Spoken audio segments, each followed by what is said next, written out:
Actualité et divertissement, c'est l'émission de Laurent Ruquier et l'extrait d'une autre émission d'Europe 1. Partout, tout le temps. Matthieu Ricard, porte-parole du Dalai Lama, est sorti de son silence. Et c'est au micro de Dominique Souchier qu'il a accordé sa première déclaration sur les événements qui ont éclaté en Chine et sur la position du Dalai Lama qui serait prêt à toute discussion.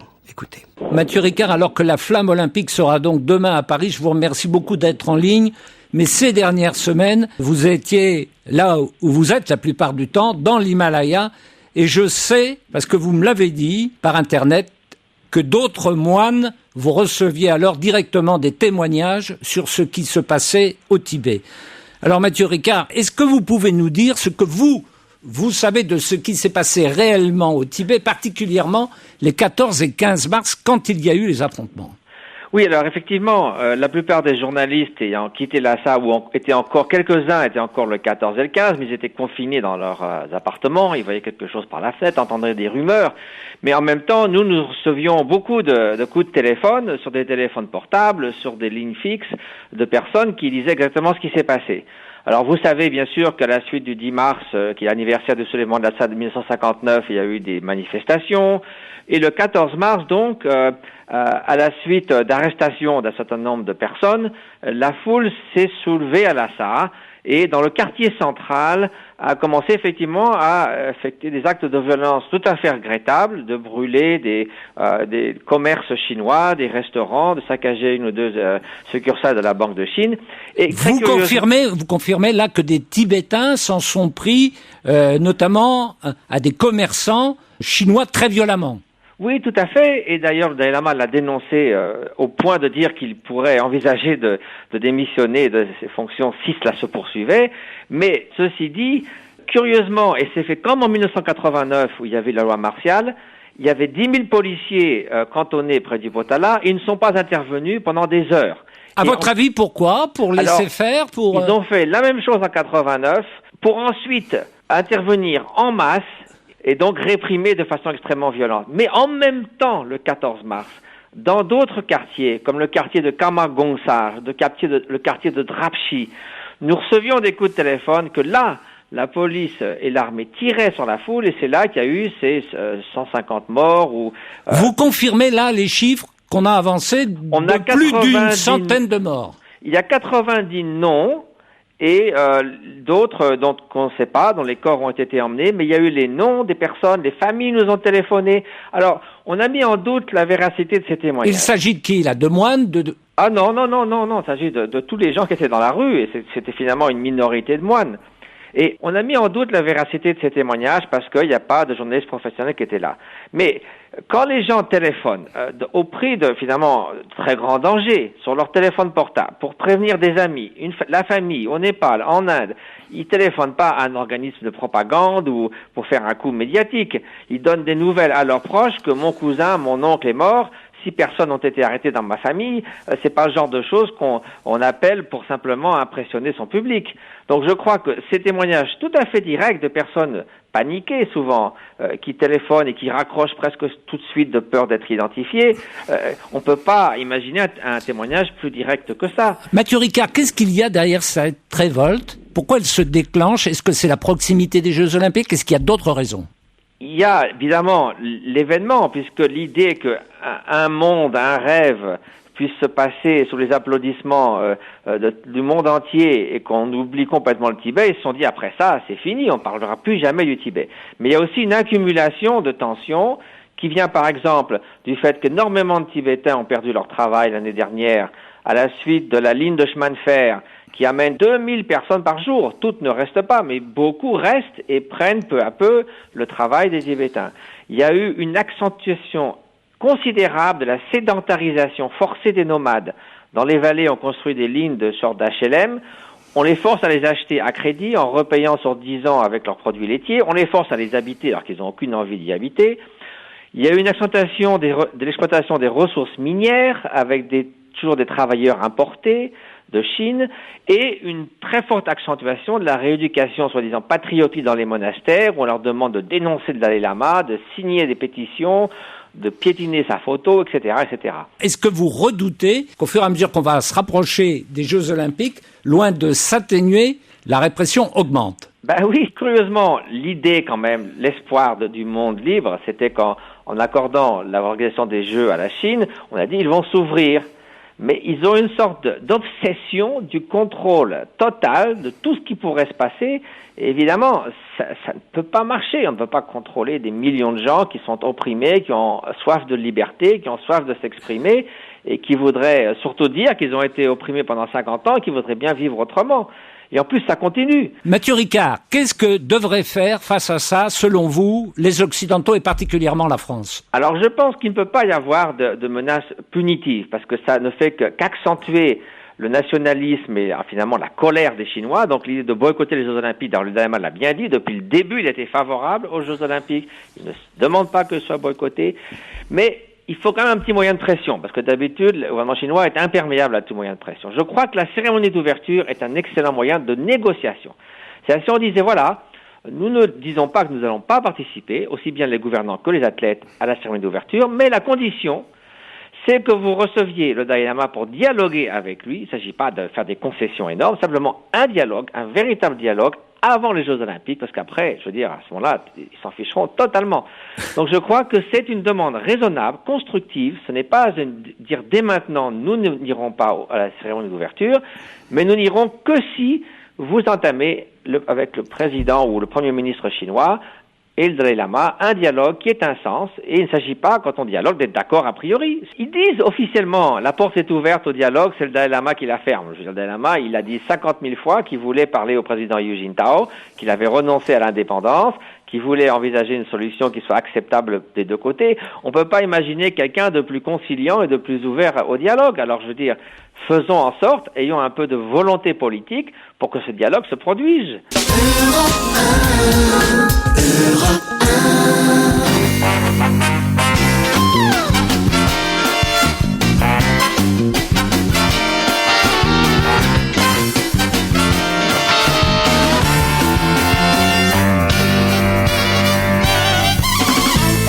Bonjour et bienvenue sur Europe 1. Jusqu'à 18h aujourd'hui, vous allez passer 2 heures en compagnie de Claude Sarraute. Ça c'est très bien. Christine Bravo. Gérard Miller. Fabrice Eboué. Bravo. Et Jérémy Michalak. Jérémy, il est très très mignon. 2 fois dans la même semaine, Christine, c'est trop presque trop. C'est trop de plaisir. Je suis vachement contente parce que je rencontre mon idole, Fabrice Eboué. Je croyais que c'était une marionnette du Muppet Show, mais non, il existe en vrai. Vous l'aviez jamais vu en vrai? Non, On jamais. s'était jamais croisés, c'est vraiment une rencontre extraordinaire. Et toi, pour moi. Fabrice, rencontrer Christine, alors c'était ton idole aussi ou pas? Il est mignon, il est bien coiffé, tout ça. Merci, ouais. Ah bon, ça prend du temps le matin, t'imagines même pas. Hein. Vous le trouvez mignon en plus. Ah ouais, il est cracounet, oui. Mais cracounet. Tu sais ce qui m'arrive, Christine? Non. Toujours avant de venir ici, je vais déjà prendre un café au mode, tu sais, le bar à côté. Oui, un café. Et là, tous les coups tombent sur lui. Je lui bonjour mon chéri. Il me dit bonjour ma puce. C'est pas lui. C'est d'ailleurs C'est que... vrai. Il est le dos. Il est attablé au bar. Et du coup, tout Paris pense que Claude Sarraute est la meilleure amie de Dieudonné. C'est pas des problèmes. C'est hallucinant parce qu'il a la même coiffure que toi. Et tu me tournes le dos, il a la même coiffure que toi. Alors à tous les coups, je viens, je Enfin, tapote. Dieudonné n'est pas au bar mode tous les matins quand même. C'est pas Dieudonné que vous C'est un voyez. Ah troisième qui non, pas ressemble. du tout, c'est lui. Enfin, c'est pas lui, mais c'est la même chevelure, vois-tu. Oui, ils se ressemblent beaucoup. Les noirs se ressemblent beaucoup. J'ai pas dit ça. Alors tout de suite. Oh là là. Bah oui, c'est ça. Bah oui, c'est ça le problème. Mais tu sais que pour les Japonais, on se ressemble tous. Ah oui, vous croyez? Mais ils l'ont dit l'autre jour à la télé. Ah bon? Ouais. C'est comme lundi, moi j'ai tapé 3 Chinois, c'était à chaque fois des Tibétains. C'est relou, quoi. On va en reparler de la flamme, hein, évidemment, et des soldats chinois. Mais avant, j'aimerais vous parler d'une enquête sur l'expérimentation de l'alcool, très précoce chez les jeunes, cette expérimentation. L'alcool dès 11 ans, c'est un cri d'alarme que pousse cette enquête. C'est partout dans les journaux ce matin. Peut-être vous avez vu ça, Gérard Miller, non? Eh oui, c'est très tôt, 11 ans. Préados et l'alcool, un fléau.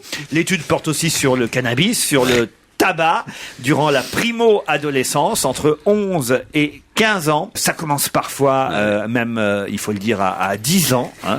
Mais Ah ça ouais. monte à partir de 15 ans. Oui, Gérard. Moi, je connais un enfant de 4 ans qui est bourré tous les soirs. Alors ça, je lui dis, c'est trop tôt. Attends au moins 6 Ah bah ans, moi, au j'en- moins le CP. J'en connais, moi, à l'âge de 1 ou 2 ans, faut les voir marcher. Ah ouais. Ils font pas droit. Hein. Ils titubent. Ah ouais, ouais. Ah non, ils sont incapables non. de rentrer en marchant droit. Hein. Ah ouais, ouais. Moi, je lui dis au moins, ne prends pas ta voiture pour rentrer, au moins. Ah non, c'est terrible. Ah non, non, ça les jeunes maintenant. C'est plus Alors, possible. en tout cas, à partir de 15 ans, la proportion monte à 8 jeunes sur 10 qui boivent. C'est quand même beaucoup. Mais alors, quelle est la boisson la plus citée parmi les produits alcoolisés qu'ils boivent à partir de 11, 12, 13, 14, 15 ans? Les boissons je à dirais base de le- vodka. La vodka. Non, le oui. cidre ou un truc. Le cidre. Ah oui, ça m'étonne Excellente pas. réponse de Christine Bravo. Parce que ils se rendent pas compte que le cidre est alcoolisé. Mais le cidre est alcoolisé. Et c'est bien un sujet sur lequel il faut pas que tu répondes trop vite. C'est celui-là, putain, et toi tu vas, quoi. Après, comment tu veux, Mais quoi. c'est vrai on s'est beaucoup gossé pour l'alcool, mais c'est pas vrai. Alors je que n'aime c'était le que du cidre. Je Ouais. ne bois que du cidre. mais j'ai commencé Mais très tu en bois tôt. beaucoup, voilà. Bon, bah, ça va, hein. À l'autre. Mais moi, je l'ai souvent dit ici, mais j'ai été surpris par son âge, parce que ça veut dire que j'ai été alcoolique, parce que moi j'ai été élevé au Normand. cidre. Bien sûr. J'ai raconté ça, mais je ne buvais jamais d'eau jusqu'à l'âge de, jusqu'au moment où j'ai quitté le domicile parental, c'est-à-dire vers 18-19 ans, je n'ai bu que du cidre, matin, midi et soir. c'est bon, c'est bon. C'est-à-dire que, au déjeuner, je buvais du cidre, Bien au dîner, sûr. je buvais du cidre, je n'ai jamais bu Mais- une goutte d'eau. Et vous êtes le Juste- seul surpris des résultats que ça a eu sur vous. On s'en Nous, était on le tous rendu sait, compte. hein. Hein. Mais écoutez, franchement, je m'en tire pas mal. parce Oui, que pas mal. Dieu sait qu'on peut dire des choses sur moi, on peut pas dire que je bois particulièrement. Mais je crois que c'est pour ça que les Bretons ont cette réputation de population très alcoolisée, c'est parce qu'ils boivent du cidre et les Normands aussi. Voilà. C'est pas une histoire d'alcool fort. Ouais, enfin, si vous allez au Transmusical de Rennes le soir, vous verrez pas que des gens qui boivent du cidre. Hein. C'est ça. Franchement, là. Vous, le cidre, c'est pas votre truc, Claude. Hein. Non. Pas assez fort, hein. Non, je vais dire oui, là, c'est ça, c'est trop doux. Et tu sais, je ne pourrais pas encourager les parents qui laissent boire leurs enfants. Bien sûr que mais non. ma mère est morte à 99 ans et demi. Vin rouge à déjeuner, whisky tout l'après-midi, vin rouge à dîner et vodka au pied de son lit. Une Je sais pas bouteille, pourquoi vous voilà. prenez l'exemple de votre mère, c'est dégueulasse pour elle, alors que vous pourriez prendre votre propre exemple. Je n'ai pas encore vécu jusqu'à 99 ans. Enfin, et demi. 81, moi je les veux bien. Hein.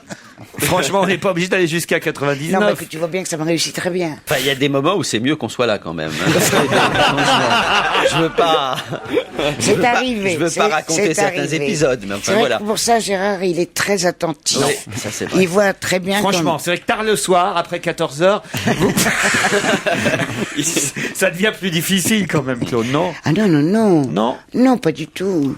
Non, non. Mais tu comprends, moi, c'est mon problème, Oui. c'est, Un de arrive tes problèmes. 5 heures. Oui. C'est là que ça commence. 17h. 17 heures. C'est l'heure de l'apéro. Ben oui. C'est Alors con, là- c'est en plein milieu de l'émission. Alors, l'hiver, j'adore. Parce que l'hiver, c'est la règle anglaise. Dès qu'il fait nuit, on peut commencer.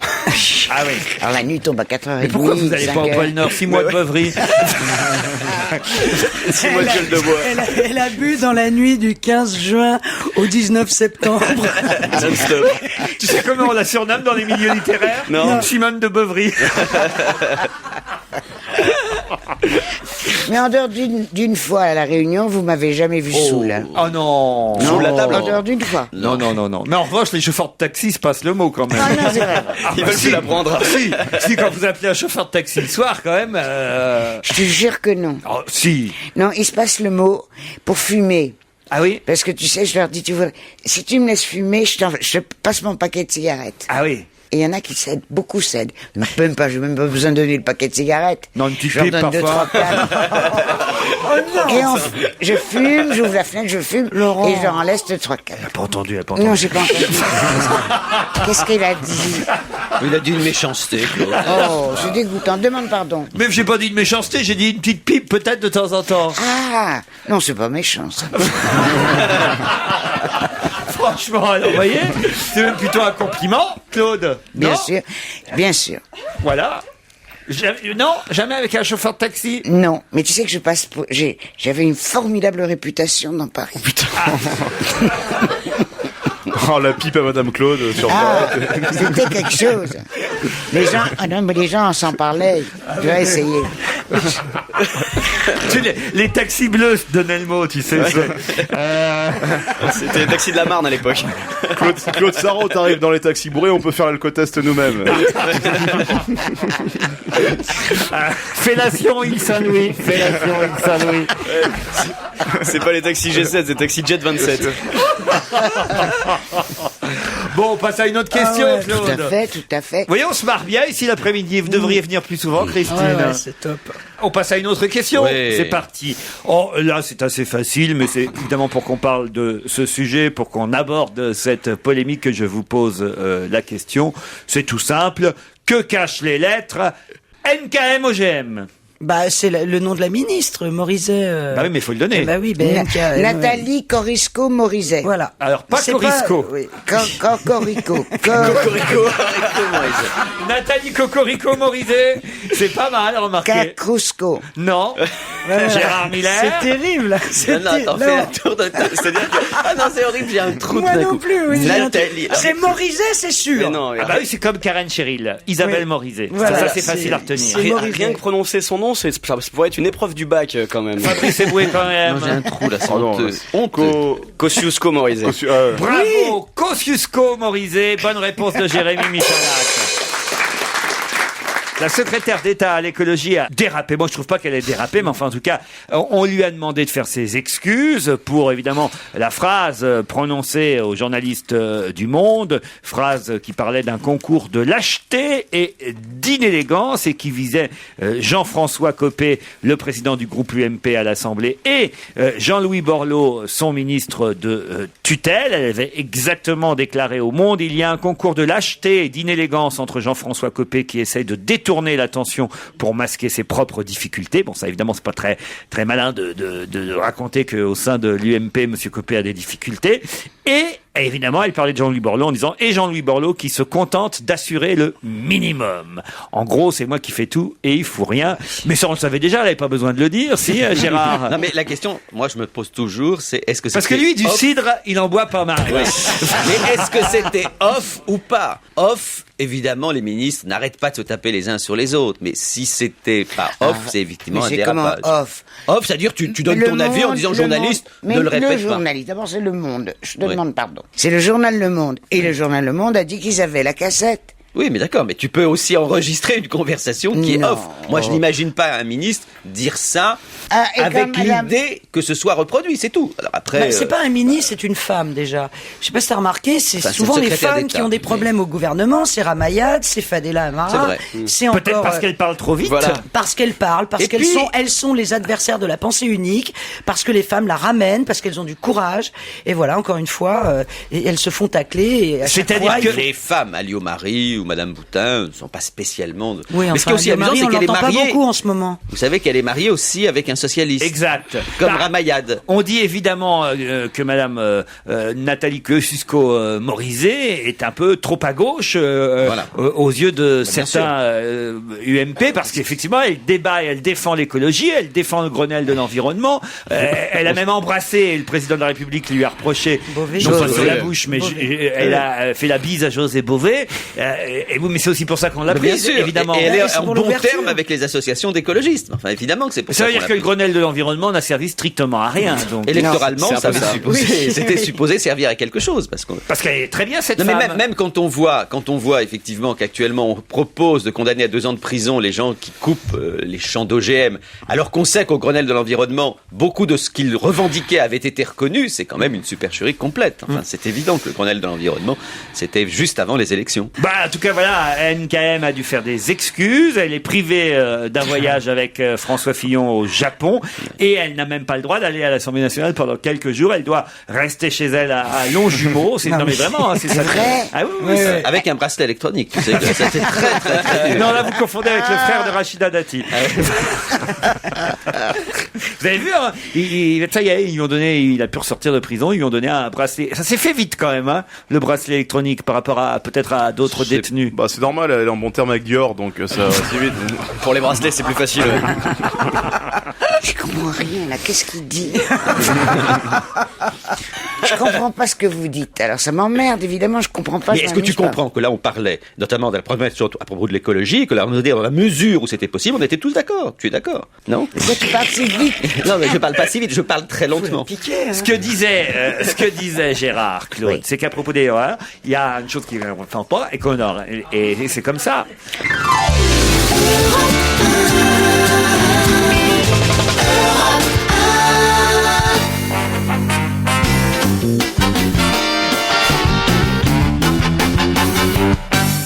Juste avant la pub, on parlait du débat sur les OGM à l'Assemblée nationale. Pardon Claude, mais je suis obligé d'y revenir un peu parce que il y a une question que j'avais envie de vous poser. Vous avez sûrement la réponse. C'est pourquoi Philippe Martin, député socialiste, a-t-il brandi son téléphone portable à l'Assemblée mardi matin? Il trouvait que son forfait était trop élevé? Pas du tout. Il avait la télé sur son portable. Non, pas encore, mais c'est vrai qu'on aura bientôt il a tous reçu un texto de Sarkozy qui lui a dit si tu reviens j'annule tout. Non. Non. Est-ce que c'était lié aux ondes que les téléphones portables sont supposés? Non, il a brandi comme une arme avec une intention menaçante. Non, il voulait montrer des SMS qu'il avait reçus. Ah oui, je sais. Oh, c'est génial, c'est une histoire géniale. Il est homonyme avec un député UMP. Oui. Et donc on a envoyé au député UMP un MSN disant qu'il fallait un SMS, disant qu'il fallait il fallait qu'il soit plus nombreux à l'Assemblée nationale. Exactement. Parce qu'il y avait de la défection dans les rangs UMP et ils envoient ça à un socialiste. Extraordinaire. Exactement, ils sont deux à s'appeler Philippe Martin. Je veux le gong. Attendez. Il faut attendre la fin là. Ah moi j'ai vu qu'il y avait un gong quand on donnait une bonne réponse. Oui, mais je la reprécise, puis je dis bonne réponse de Christine Ah Bravo. bon, et là on frappe. Voilà, alors bonne réponse de Christine Bravo, on peut faire dans le désordre. C'est comme ça. En même temps, c'est peut-être aussi parce que je vous ai montré les images hier soir à la télévision. Non, j'étais pas là hier. Philippe Martin est député socialiste. Il y a un autre Philippe Martin qui, lui, est député UMP à l'Assemblée Oui, j'ai nationale. compris ce qu'elle a dit, Christine. Voilà. Oui, j'ai tout compris. Oui, d'accord, mais je le répète quand même, je le vas-y. précise.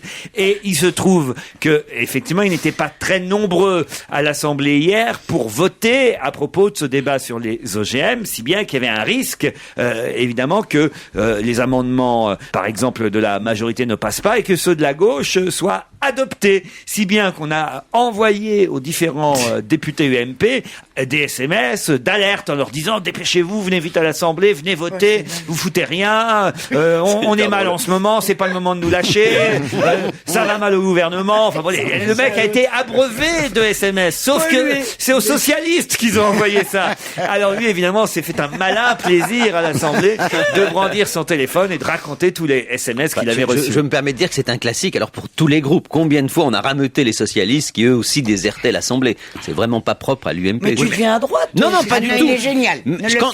Quand Claude est là, j'essaye de montrer à quel point je suis un garçon objectif, n'est-ce pas, Claude? Mais ça veut dire qu'il y alors, a moi, des je l'aime. députés de droite qui ont le numéro de Philippe Martin de gauche, cela dit. Oui, ça c'est vrai. On va à l'Assemblée, il doit avoir C'est tous des les listes. numéros des uns des autres. Ouais, ils ont tous tous dû prendre le copains les uns les listing, autres. regarder le numéro, ils ont vu Philippe Martin, ils ont pas regardé quel parti il était. Dites, j'en reviens au journal Le Monde et à la polémique autour des propos de Nathalie Kosciusko-Morizet, parce qu'il y a un sujet que j'ai pas abordé, c'est effectivement le fait qu'après, que ce soit Madame Ramayad le week-end dernier ou Nathalie Kosciusko-Morizet hier, elles aient l'une et l'autre dit mes propos ont été déformés. Alors, c'est la vérité ou parce qu'elles peuvent pas dire autrement? Les journalistes à chaque fois du Monde ont dit mais non, c'est pas vrai. Nous maintenons ce que. Mais bien sûr, moi je maintiens en tant que journaliste du Monde naturellement que c'est vrai. Tu peux pas Et c'est maintenir des toujours- propos que tu n'as pas entendus. Mais les as oui, pas je entendus. suis sûr que oui, parce que pendant toute ma vie, je suis resté 40 ans au Monde et je n'ai eu que ça toute ma vie. Ces salopards me faisaient des déclarations. ces et après, salopards, dis donc. oui. Ils venaient, ils me faisaient des déclarations et après ils disaient qu'ils n'avaient jamais dit. Non, mais un bon journaliste, moi aussi j'ai été très longtemps au journal Le Matin, un bon journaliste récolte aussi des propos off. Et à ce moment-là, Mais évidemment. l'interlocuteur dit, s'il vous plaît, ça vous ne l'écrivez pas. Mais naturellement. Et si on n'accepte pas ce jeu, on n'a plus Permets, personne. ma petite fille chérie adorée. Je suis quand même beaucoup plus vieille que toi, j'ai une Oui, maman. mais Pas j'ai attention. Je sais j'ai ce que bossé c'est quand même qu'un 15 ans dans la presse écrite et notamment dans les 40 quotidiens. ans. Oui. 40 ans. Oui, mais il y a une déontologie du journaliste Mais qui je le fait qu'on n'écrit pas tout ce qu'on nous dit. Merci gentil de m'apprendre ça. Tu alors, mais ne dis pas des salopards. Les gens aussi peuvent rentrer en connivence avec un journaliste et ne pas vouloir. Et puis, il y a des méthodes aussi. Peut-être qu'on pourra effectivement ne plus mettre en cause ou en doute le professionnalisme des journalistes le jour où les journalistes eux-mêmes continueront de ne plus employer des méthodes de voyous, comme par exemple, j'ai pu lire ce week-end à propos, on va dire encore que je défends Ségolène Royal, je sais que je m'en fous, on n'est plus en campagne électorale, et puis franchement je la défends pas, mais il se trouve que c'est vrai pour tout le monde, pour les artistes comme pour les politiques, de droite comme de gauche. Il y avait dans le JDD un titre ce week-end qui était, le titre c'était exactement le gros titre de l'article, gros titre sur une page, c'était Ségolène Royal pour la présidence, le secrétariat du PS, : ouvrez les guillemets, ça c'était le titre, je n'ai pas d'adversaire. Alors vous lisez ça, vous dites, putain, quand même, elle est un peu prétentieuse, elle est gonflée de dire qu'elle n'a aucun adversaire. Et que vous lisez, évidemment, le contenu de l'article, et à l'intérieur de l'article, vous comprenez qu'en fait, elle répond à une question en disant « Je ne veux pas créer la polémique, je ne veux pas que ce congrès soit un congrès où les différents socialistes vont s'engueuler, je n'ai pas d'adversaire, dans le sens où je ne veux pas que nous nous battions, j'ai pas d'adversaire, mais non pas dans le sens où je considère que les autres ne me valent pas. Sauf que, évidemment, le titre choisi, c'est un titre qui est... Alors, tant que les journalistes utiliseront ces méthodes-là, on pourra continuer à mettre en cause leur bonne foi. Mais tu as raison, mais tu as totalement raison. Moi, je suis même... Dans le journal dimanche dernier. Je suis même victime, parfois, d'une question qui ne m'a pas été posée. C'est-à-dire, on me pose une question, je réponds, et on extrait de ma réponse un élément qu'on remet dans la question.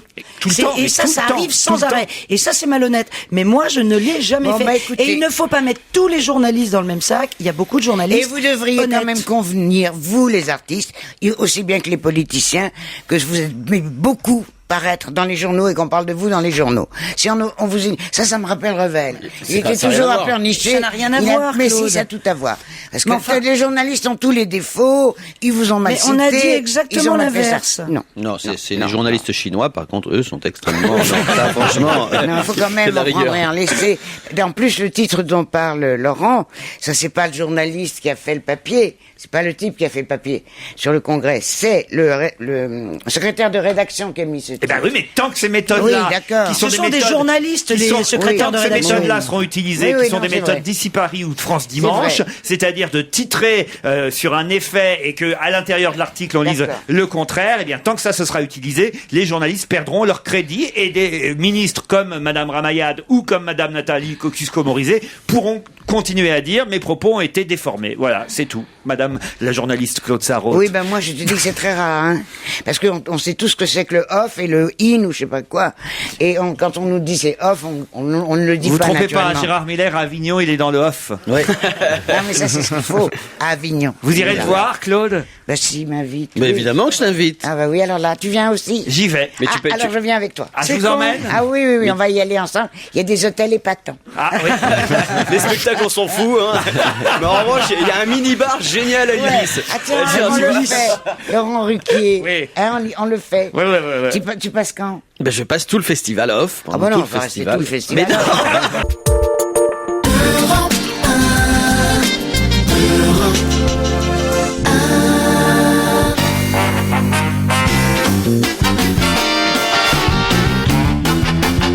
On va le gêner jusqu'à 18h, toujours Christine Bravo, Claude Sarraute, Gérard Miller. Qu'est-ce qu'il y a, Gérard? Jérémy Michalak et Fabrice Eboué. Merci Laurent. Ça va pas la cymbale, hein, aujourd'hui. Quand je suis moi-même à la cymbale, ce qui n'est pas ma responsabilité, et qu'on dit le nom des petits camarades et le mien, je tape dessus, Jérémy. Non. Mais il y a un chef de cymbale là-dedans. Ah mais oui, c'est Jérémy. Ça, tout est hiérarchisé, on fait pas ça au hasard. N'importe quoi. Et toi, t'as jamais été chef de cymbale? On m'a dit que j'avais pas le sens du rythme.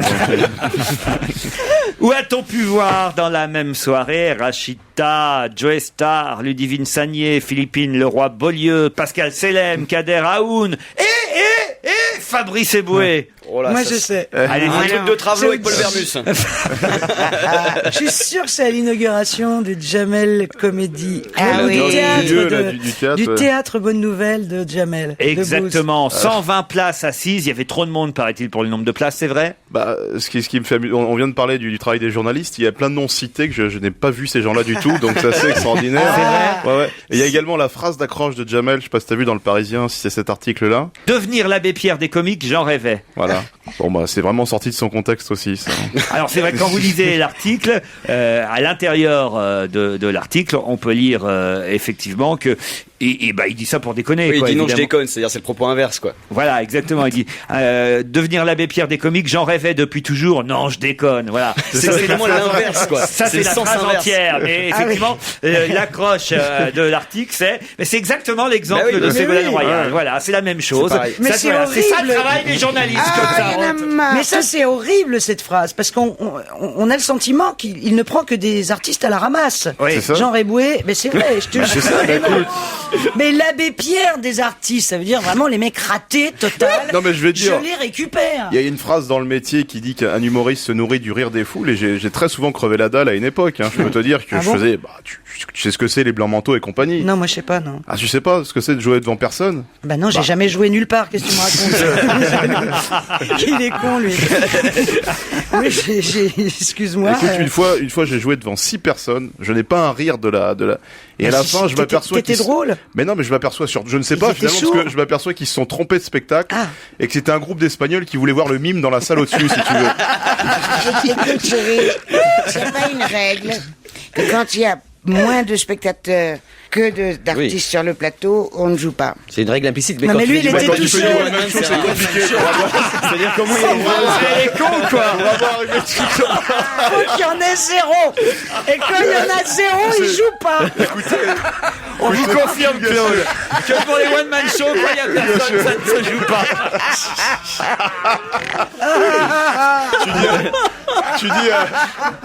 Tu dis à ton régisseur, écoute, je suis désolé, t'es tout seul aujourd'hui, je vais pas rejouer le même Viens t'asseoir au premier rang. Bien sûr.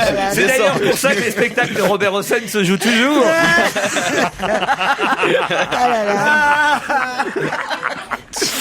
Allez, une autre question. Ça y est, il s'est réveillé. C'est en tout cas ce qu'on nous a communiqué en Ariège et c'est dans toute la presse. Jean-Pierre ce matin. Chevènement. Non. C'est un volcan. Non. C'est dans toute la presse aujourd'hui, ça vient de l'Ariège et Alors, on nous dit qu'il s'est réveillé. Est-ce que c'est un animal? Oui. Un ours? Un ours. L'ours, lequel? Eh ben, l'ours. Ouais. Ah oui, mais il a un vrai nom d'ours. Ah non, pas Canel. Le dernier. Igor. Canel est mort et s'est réveillé. Igor, pourquoi Non. Igor? Je sais pas. Igor. Alors, c'est le fils de Canel. Oui.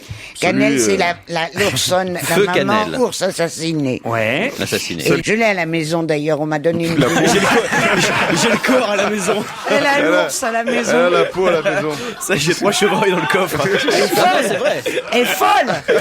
Mais C'est non, formidable je suis d'avoir pas folle. vos ours encore à votre Mais side. ça s'est passé. Alors là, t'es gonflé. Mais t'es gonflé, Laurent Ruquier. Oui. Ça s'est passé ici, dans ce studio. Il y a un monsieur qui est venu avec une peluche qui s'appelle Canel et il me l'a donnée. Ah, alors, eh ben, c'est pas Canel. Donc, Non, bah, c'est, évidemment, elle est comment morte alors, depuis ça longtemps. commence par C'est quoi? son C'est fils. son fils. Alors, il est slovène, hein, ses empreintes ont été repérées, il a fini d'hiberner, effectivement. Bon, vous avez trouvé la bonne réponse, hein, on atteste de la fin de son hibernation dans toute la presse aujourd'hui, près de Foix, dans l'Ariège, hein, et sauf que il vous manque son nom. Alors, c'est facile, un nom d'ours, il n'y en a pas 10 000 quand même. Winnie l'ourson. Pas Winnie, mais un autre ours célèbre. Martin. Martin l'ours. C'est les ânes qui s'appellent Martin, c'est pas les Et il y en a ours. plus d'un souvent. même. Teddy? Pas Teddy, c'est un vrai nom d'ours, ça c'est vrai, mais c'est pas Teddy. Nom d'ours. Teddy Bear. Enfin, quand même, un des ours les plus célèbres. Balou Bonne réponse de Fabrice Eboué. C'est du racisme. Lui, il a le gong dès qu'il donne la réponse. Enfin, Balou, on l'attendait avec impatience. Balou. La discrimination positive. Oui.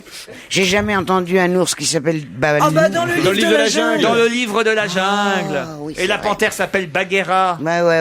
Enfin. Et le petit garçon s'appelle Kim. Non, Mowgli. Mowgli, oui. Ou Philippe Douste-Blazy. Et l'auteur s'appelle... Non, voilà, c'est chouette quand même. Balou, l'ours s'est réveillé. Il y a une chanson, allez-y, la chanson. Pour être heureux, vraiment très peu pour être heureux, il faut se satisfaire du nécessaire. C'est la dernière fois que tu viens, Christine. Ah, où a-t-on pu voir pendant toute la soirée d'hier écrit Nevermind the Bollocks? Qui était le nom de l'album des Sex Pistols. Exact. Ah, bah sur le t-shirt de Philippe Manœuvre à la Nouvelle Star. Bonne réponse de Jérémy Michalak. Sur le t-shirt de Philippe Manœuvre pendant l'émission de la Nouvelle Star. Vous avez regardé hier, Christine? Ouais, et j'ai trouvé qu'Amandine était formidable. Ah non, je la dirais. Ça, je dois dire qu'elle a... C'est celle qui a chanté Joe Cocker? Ah ouais, elle a chanté... Insupportable, vous êtes d'accord? Insupportable. Oui, mais elle a une voix extraordinaire. Ah, je la virerais avec ses yeux de veau. Non, je la virerais. Oh, mais t'es dégueulasse, enfin. Ah. Je remarque que dans tous ces jeux, d'ailleurs, il y a de moins en moins de filles. Oui. C'est pareil, ça a été pareil à la Starac. Il en reste 3, là. Et là, il en reste 3, il y a 7 mecs. À mon avis, elles vont je crois que ce sont les jeunes filles qui votent. C'est-à-dire qu'elles accèdent pas à la finale parce qu'en fait, elles sont dans la loge d'André Manoukian, les autres gonzesses. C'est pour ça. C'était très rock'n'roll quand même, hein, l'émission hier, parce que là, ils nous ont pris cette année que des chanteurs un peu rock. Là où on va s'amuser, c'est la semaine où ils vont faire un spécial Chimène Badi. Parce que non, franchement, non, c'est vrai, là, c'est un peu trop facile. Ils nous ont pris que des Julien Doré. Il y a que des Julien Doré cette année. Mais ils ont des musiciens exceptionnels quand même sur le plateau. Il faut les voir faire autre chose. Le jour où ce sera moins rock'n'roll, on va s'amuser. Bah, la semaine prochaine, c'est tenue de soirée, je crois, le thème. Tenue de soirée. Que des chansons de Michel Drucker. Exactement.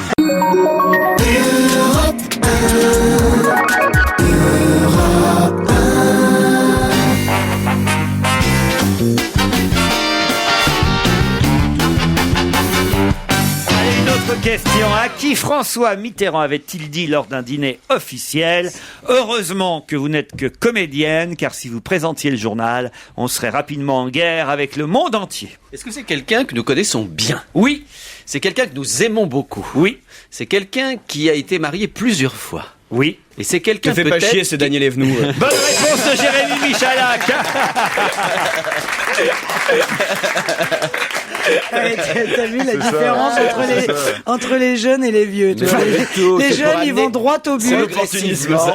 On va amener progressivement le fait qu'actuellement Daniel Evenou est avec Georges Fillou et que Georges Fillou publie un livre justement de mémoire. Mémoire des deux livres, c'est le livre effectivement que publie Georges Fillou, ancien ministre de la communication de François Mitterrand, époux de Daniel Evenou aujourd'hui. Et effectivement, il raconte que lors d'un dîner officiel, Mitterrand a dit à son épouse: heureusement que vous n'êtes que comédienne, car si vous présentiez le journal, on serait rapidement en guerre avec le monde entier. Et il ajoute: la grande qualité de ma femme, donc Daniel Evenou, c'est d'être ce qu'elle est, c'est-à-dire nature. Ouais. Voilà. On a que des natures ici, hein, des gens nature en fait. Hein. Ben oui. Oui. T'en as quelques-unes. Oui, vous êtes... Oh, pas tout le monde, hein, pas tout le monde. Ah, il y en a des pas nature. Qui se forcent. Mais je ne citerai pas. Non, c'est off. On n'est pas obligé d'aimer tout le monde, hein, c'est pas grave. Ça. Mais non, mais il y a des gens comme... Enfin bref. Quoi, il y a des gens quoi? Mais qui te crispent. C'est comme si tu touches une ortie. Vous avez aussi la faculté de vous énerver en ce moment contre les autres assez facilement. Souvent vous vous énervez contre Pierre Bénichou en ce moment aussi. Moi? Ouais, vous l'aimez pas. C'est mon fiancé. Ah, c'est votre fiancé, Pierre Bénichou. Écoute, arrête, tu nous as mis ensemble. C'est toi qui as arrangé le mariage. Tu les as mariés, ouais. Ah oui. Mais oui, tu te rappelles pas, pendant toute une époque, tu disais qu'on avait une histoire. Oui, mais on pensait pas que vous l'auriez vraiment. Et avec Christophe Alévèque, ça va avec Christophe? Bien sûr. Bon, ça va. Ah oui, non, il a énormément de talent et j'aime bien. Bon. Il est marrant. Michalak, il vous plaît bien, Michalak? Ben lui, c'est mon chéri. Et puis qu'est-ce qu'il est doué? Oh, mais il est doué pour quoi? C'est ça, c'est la question. Il fait des conneries, mais il les invente, elles sont drôles. Ouais. Comment il fait tous les jours? Il va vraiment mériter ses acédiques à la fin de l'année. Ça, putain, je les ai pas volés. Hein. Oh, donc, c'est moi. Alors là, depuis que j'ai annoncé que j'arrêtais cette quotidienne, il n'y avait pas un plus grand plaisir que de voir tous les noms qui circulent pour vous remplacer. Je peux vous dire. C'est génial. Mais je me demande si ça vous fait plaisir ou ça vous agaçait. Non, ça me fait plus. Non, ça m'a. C'est rigolo. C'est rigolo de voir la course, de voir qui veut quoi, et puis enfin non, ça c'est. Ah non, je vous jure, c'est. Bon non, ça ferait pas plaisir si c'était au bout de 6 mois que vous êtes à l'antenne. Au bout de 7 ans, franchement, puis c'est un choix de s'en aller. Donc franchement, c'est formidable de voir les noms et puis de dire tiens, comme ça, de lâcher à la chaîne, tiens, celui-là. Je suis pas sûr que c'est une bonne idée. Tiens, ouais, celui-là, j'y crois. Puis je ramasse des bifetons au passage. Bon, c'est off, tu parles de qui, là? C'est comme l'Académie française, faut savoir courtiser, faut savoir... Enfin, sur l'Académie française, je voudrais nuancer, c'est très très rare que quelqu'un nomme ou aide à nommer son successeur à l'Académie française. Oui, c'est vrai que ça arrive rarement. Ouais. C'est pareil de souvent. Non, mais je parlais du fait de devoir courtiser ceux qui y sont. Et justement, il y a quelqu'un qui va devoir le faire. Quelqu'un qui a déjà été candidat en 1989. C'est vous dire quand même qu'il a attendu 19 ans pour être à nouveau candidat. Il l'était en 1989, il n'a pas été élu et le voilà candidat pour la seconde fois à 68 ans. De qui s'agit-il? Ah, donc il était candidat très jeune. Et pourquoi tu demandes ça à Gérard? Moi, je suis une veuve d'académicien. Oui. Eh ben moi aussi, excuse-moi, moi aussi. Tu me regardes même pas. Bon, dites, si j'en revenais à mon candidat à l'Académie française. Oui, c'est vrai. 68. Voilà. C'est un politique. Non, en 68 ou en 89? Non, il était candidat déjà en 89. Il a aujourd'hui 68 ans. Et de qui s'agit-il? Il est très connu. Il est très connu, mais c'est assez étonnant qu'il soit candidat. Est-ce qu'il est écrivain? J'ignorais d'ailleurs qu'il avait déjà été candidat. Écrivain n'est pas tout à fait le mot. Journaliste. Non plus. Ancien politique. Non plus. Auteur de quelque chose. Auteur, oui. Voilà, ça c'est le mot qui lui convient. C'est pas Max Gallo? Non. Il avait été élu à la place de Revel, Max Gallo. Ah, c'est lui qui... Mais bien oui. sûr, il est académicien. Mais Sarkozy a même assisté à son intronisation. Lui, il a 68 ans, candidat pour la deuxième fois au fauteuil de l'écrivain Pierre Moineau. Et Moineau, c'était... Je savais même pas qu'il était mort, c'est un copain. Ah, C'est un copain. c'était tombé d'un arbre.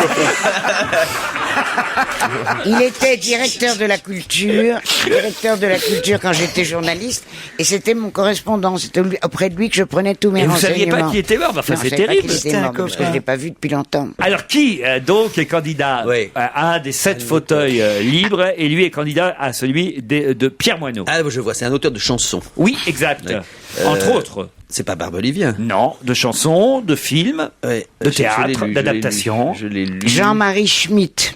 Jean-Marie Schmitt. Non, c'est... Alors, Emmanuel. Emmanuel. Oui, c'est un auteur, c'est un écrivain. Quand même. L'autre, c'est les cuisines. Auteur de chansons.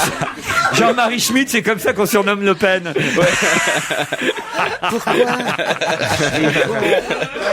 Attends, auteur de chansons. Je l'ai lu cette information et j'étais surpris effectivement. Je ne m'attendais pas. Eh oui, à la preuve qu'il est surpris.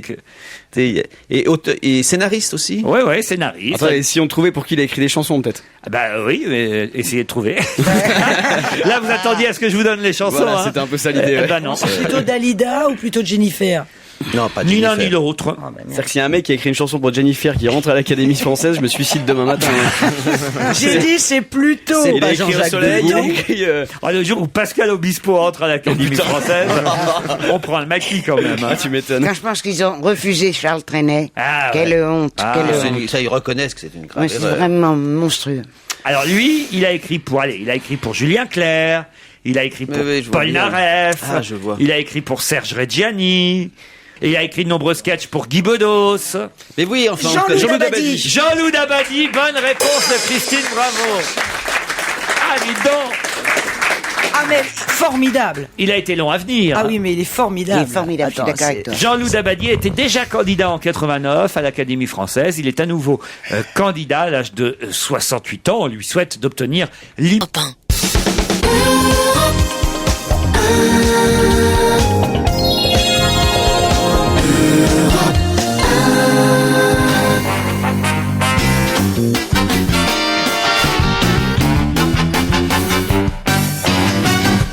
Hélas, sans le faire exprès, tout à l'heure, Claude Sarraute, je vous ai annoncé la disparition d'un académicien dont vous ignoriez Pierre Moineau. le décès. Eh bien, vous devriez régulièrement consulter soit Philippe Alfonsi qui s'occupe de cette chronique chez nous à la télévision, soit les carnets du Point où chaque semaine, vous avez dans l'hebdomadaire Le Point, moi c'est une rubrique que je regarde régulièrement, les noms des personnalités qui nous ont quittés dans la semaine. Par exemple, Philippe Pachemel qui a 84 ans nous a quittés, il était géographe. Maurice Maréchal, 85 ans, qui était scénariste, Non. dessinateur Ah, mais c'est un belge. copain. Ah bon? Maurice Maréchal. Mais arrête, ça m'angoisse. Mais oui, cette c'est vrai. émission. Maurice Maréchal, il est mort à quel âge? 85 ans. Voilà, Je savais pas scénariste. qu'il était un peu plus vieux que moi. Dessinateur belge, Marc Salté, 101 ans, architecte, ancien conservateur Ça, de je connaissais Versailles pas. et du Je m'en Louvre. fous, je le connaissais pas. Jacques Bondon, 80 ans, compositeur de musique pour des grands spectacles. Isabelle Polanco, c'est plus triste, 51 ans seulement, dirigeante du groupe de presse espagnol Prisa El País. Michel Moretti, 47 ans, pour ceux qui s'intéressent au foot, président de l'AC Ajaccio, atteint d'une maladie incurable. J'ai l'impression qu'on va tous crever dans 5 minutes. Eddie Mann, peut-être vous avez entendu parler d'Eddie Mann, 80 ans, scénariste américain oscarisé pour Jugement à Nuremberg. C'est intéressant, toujours comme vous. Moi je le lis, mais si, je le lis toutes les semaines, parce que d'abord vous apprenez qui a fait quoi, à l'occasion, hélas, de disparition de gens dont on ignore parfois le nom, mais dont on sait ce qu'ils ont fait. Christian Bergelin, 62 ans, homme politique, élu sous l'étiquette du RPR, puis de l'UMP. Il a été maire, député, secrétaire d'État au sport dans les années 80, de 86 à 88, puis président du Conseil général de la Haute-Saône. Roger Martin, 92 ans, grand patron, entré en 47 chez Pont-à-Mousson, fabricant lorrain de canalisation. Voilà. Non, arrête. Reviens sur Marcel Maréchal. Mais si je vous donne la liste, c'est parce que en haut de la liste, et là j'aimerais savoir si vous le connaissiez, il y a quelqu'un qui est décédé jeune, 66 ans aujourd'hui, c'est jeune, dans notre nouvelle société. 66 ans, il est décédé et il s'appelle toujours Roger Blachon. Vous connaissiez? Oui, c'est le dessinateur de l'équipe. Bonne réponse de Christine Bravo. Et ça, c'est triste. Ça, c'est triste parce qu'il avait un talent fou. Il a travaillé très longtemps à l'équipe. C'est un mec Équipe magazine, essentiellement. Extraordinairement sympa. Et ben là, tu viens de me filer le bourdon. Vous ne saviez pas non plus? Non, je savais pas. Vous lisez pas les journaux, Marcel Maréchal, chérie, est-ce qu'ils disent de quoi il est mort? C'est pas Marcel Maréchal, c'est Maurice Maréchal. Ah, je connais pas. C'est bon. Mais tu as dit que c'était un de tes copains. Mais non, mais elle pensait Marcel Maréchal, qui est évidemment très connu. On a eu du bol, on a évité Pétain déjà. C'est un copain. Laurent, Pétain est mort. Non mais vous connaissez, Laurent, cette pièce extraordinaire de Feydeau qui est Feu la mère de Madame. C'est un domestique qui vient annoncer à un couple que la mère de Madame est morte, comme ça. Il découvre seulement à la fin qu'il s'est trompé d'étage, comme ça.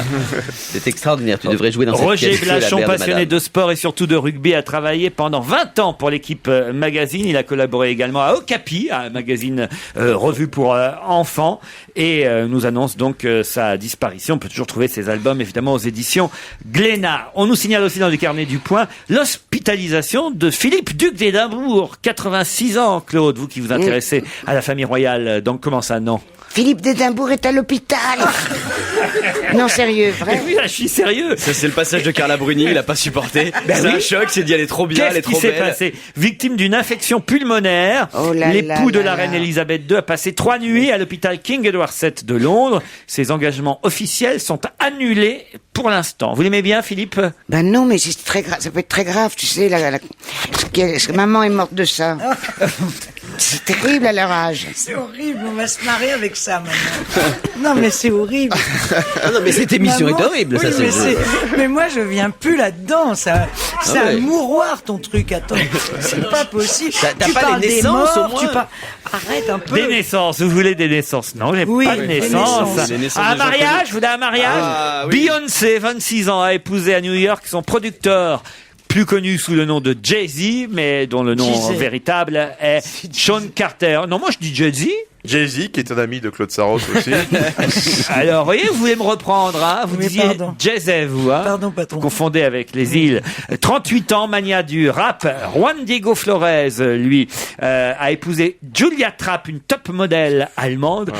Et à propos de top modèle, est-ce que vous avez vu le short string que porte Gisèle Bündchen, qui est une des plus belles top modèles? Alors, c'est dans Paris Match, c'est dans Le Point cette semaine. Oh là, je vous conseille la photo. Ah, j'ai vu un short en jean déchiré sur la fesse, moi. Dans Voici, c'était ça. C'est un short qui est un short sur le devant, mais à l'arrière, c'est un string. Ah, formidable. Ficelle. Voilà, exactement, mais en jean. Et comment, c'est incroyable. Elle marche dans la rue comme ça. Oui, puisque c'est un short. Et sauf qu'il y a les deux fesses qui ressortent, puisque c'est comme un string derrière. Oh, c'est beau. Ah, ça, et si tous les top modèles portent ça, on va se marrer à l'Élysée pendant les mois qui viennent. On va se gêner toujours avec Claude Sarraute, Christine Bravo, Fabrice Eboué, Gérard Miller, Jérémy Michalak. C'est la deuxième heure. Ah, on les appelle les Schtroumpfs parfois, mais en fait, ils appartiennent à la PAP. De qui s'agit-il ? À la PAP. À la PAP. Alors c'est PAP, ça veut dire quelque chose, j'imagine. Oui. Police. Oui, police. Alors police, oui. Police Vous ne des les aimez aéroports. pas, les Schtroumpfs de la PAP, hein ? C'est les polices des aéroports. Non.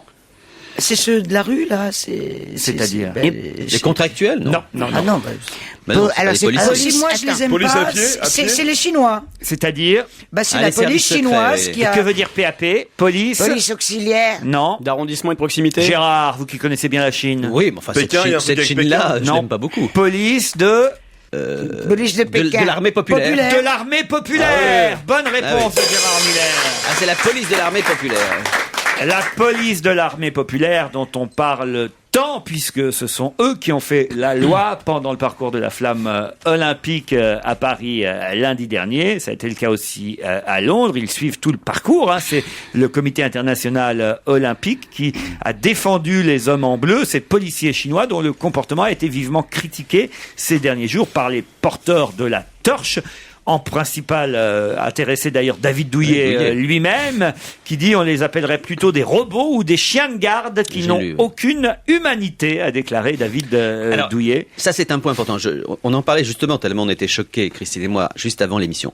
Quand un officiel, par exemple même le président des États-Unis vient en France, évidemment, il y a les services secrets américains qui viennent avant, qui le protègent également. Mais là, je n'ai jamais vu, depuis que je m'intéresse à la politique, les services secrets américains diriger la police française. C'est évidemment la responsabilité du pays d'accueil. Dans le monde entier, c'est la responsabilité du pays d'accueil d'assurer la protection de la dite personnalité. Or, on a vu sur les images, les officiels chinois, et en plus ces officiels-là, c'est-à-dire quand même des flics absolument insupportables, qui dirigeaient la police française, qui dirigeaient les opérations, qui décident. C'est hallucinant. Si c'est ça qui se fait d'habitude, mais d'habitude, Non, on ne le non, voit non, pas. non, non, ça se fait pas Je n'ai d'habitude. jamais vu, mais le CIO, mais c'est une folie. On délègue la responsabilité de l'ordre public en France à ces flics-là. Et en plus, on dit la PAP, mais on ne sait pas si c'est les services secrets, on ne sait pas qui sont ces gens. Et je trouve ça, mais hallucinant. Hallucinant. Deux problèmes. Celui que tu viens d'évoquer et je ne lâcherai pas l'affaire, et j'attends les explications de Michel Alliot-Marie, celui de ces fameux drapeaux tibétains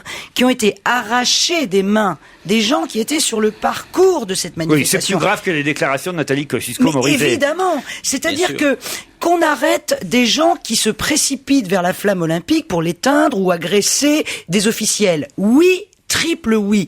Mais qu'on arrache des mains des gens du bord de la route ces drapeaux tibétains, je le répète, je n'ai connu ça qu'en Espagne avant la mort de Franco, quand j'avais 14 ans et qu'on n'avait pas le droit de brandir un drapeau basque ou un drapeau catalan. On était arrêtés, jetés en prison. Alors effectivement, là, les gens n'ont pas été jetés en prison, mais on leur a arraché ces drapeaux des mains. Moi, je souhaiterais que tous les gens qui ont été victimes de ça, sur le parcours de la manifestation et qui ont des images au portable où on les voit pacifiquement être agressés par des flics français, je le dis bien, et à qui on a arraché ces drapeaux, j'aimerais qu'on concentre ces images.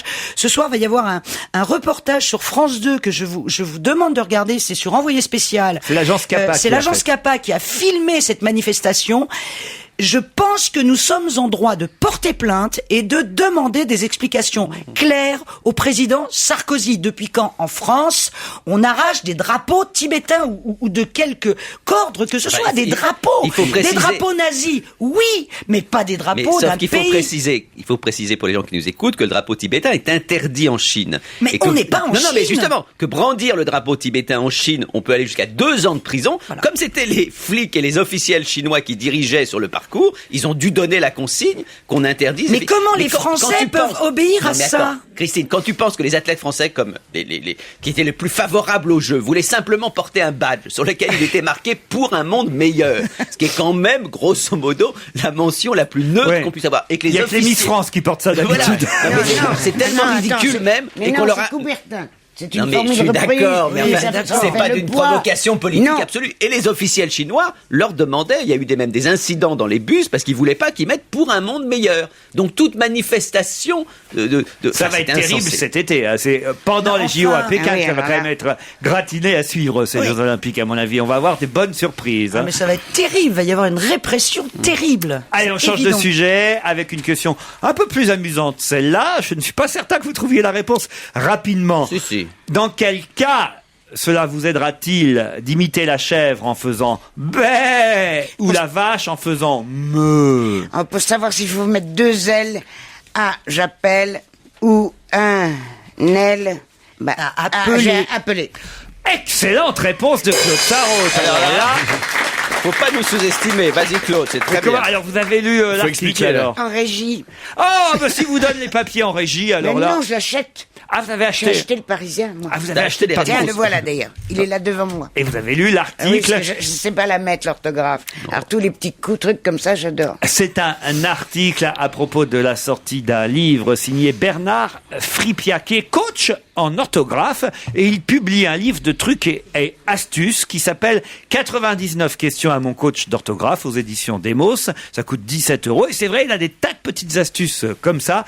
Quand vous vous posez des questions pour écrire, il y en a une autre d'ailleurs avant qu'on le prenne au téléphone, puisqu'on va la voir dans un instant. Il y en a une autre qui est intéressante, c'est pour faire le moins de fautes d'orthographe possible. Par exemple, on vous fait faire une dictée. Bon, vous finissez la dictée. Qu'est-ce que vous devez faire à la fin de la dictée pour qu'il y ait le moins de fautes possible dans votre dictée? Je le sais parce que j'ai été instite. Alors allez-y. Il faut faire lire à l'envers, c'est-à-dire oublier le sens de la phrase. C'est ce que je conseillais à mes élèves. Bonne et quand on oublie, en commençant par la fin, vous perdez le sens de la phrase et vous êtes concentré sur l'orthographe. Excellente réponse de Christine Bravo, c'est ça. Effectivement, moi j'y avais jamais pensé. Ah bah si. J'ai toujours relu mes dictées dans le bon sens. Effectivement, si on la relit par la fin, d'un seul coup on oublie le sens des mots et on se concentre sur l'orthographe. C'est pour ça que les Arabes sont très bons en orthographe. Bernard Fripia, bonjour.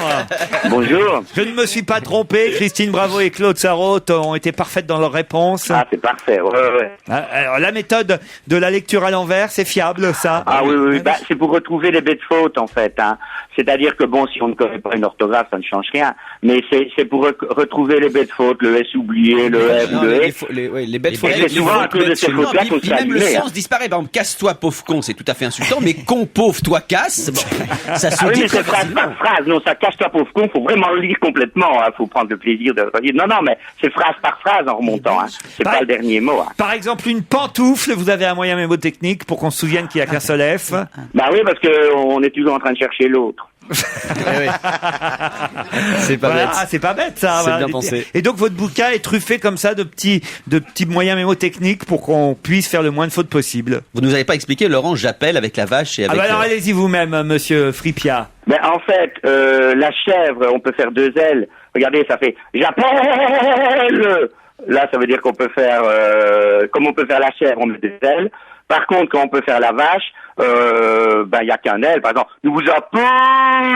Alors, c'est un truc qui marche très bien avec les gosses. Moi, je l'ai appris comme ça. Mais attendez, il y a une chose que je comprends pas, c'est que ni la vache, ni la chèvre n'ont d'ailes. Ah oui, ça je sais, c'est justement là qu'il y a le truc comique normalement. Là-bas, on sait pas. C'est vrai qu'au bureau, c'est un peu plus difficile qu'à l'école. Mais à l'école, avec les gosses, ça marche bien. Hein. Il y a aussi l'accent circonflexe. Votre méthode pour les accents circonflexes, pour certains mots, pour ne pas les oublier, pour le petit chapeau, comme on l'appelle. Alors allez-y, par exemple, une boîte. Bah, une boîte, il y a un chapeau, boîté, il y en a pas, c'est normal, hein, sur la boîte, il y a un couvercle, le mec qui boite, le chapeau est tombé. Ben, voilà, quand on boite, le chapeau est tombé. Voilà. Vous avez l'entraîneur aussi, hein, c'est toujours l'entraîneur qui porte le chapeau. Et ça, je crois que les équipes de football peuvent en ça témoigner. rentre dans le crâne, en fait, et ça permet de s'en souvenir, c'est des bonnes méthodes. Non, moi, je vous dis bravo, monsieur Fripia, hein, franchement. Je vous remercie. Ah non, c'est franchement pas bête. Mais hein. par exemple, Geneviève de Fontenay met tout le temps des chapeaux, il n'y a pas d'accent circonflexe. À Geneviève. On va peut-être s'en mettra. Alors vous dites qu'il y a des fautes quand on se moque de vous. Faut apprendre des phrases et puis vous les proposez aux autres et comme ils savent pas les écrire, comme ça ils se taisent eux aussi. Je vais tester là, voir sur mes collègues autour de la table. Par exemple, comment écrivez-vous par acquis de conscience? A-C-Q. Ah oui, A-C-Q-U-S. Ah non, avec un T, alors un T, oui. Ah, c'est moi qui l'ai dit. Oui, un T. A-C-Q-I-T. Ah oui, T. A-C-Q-I-T. Bonne réponse de Claude Sarraute. C'est bien, ça, monsieur Fripia? Ouais, parce qu'on acquitte sa conscience, on n'en acquiert pas une nouvelle.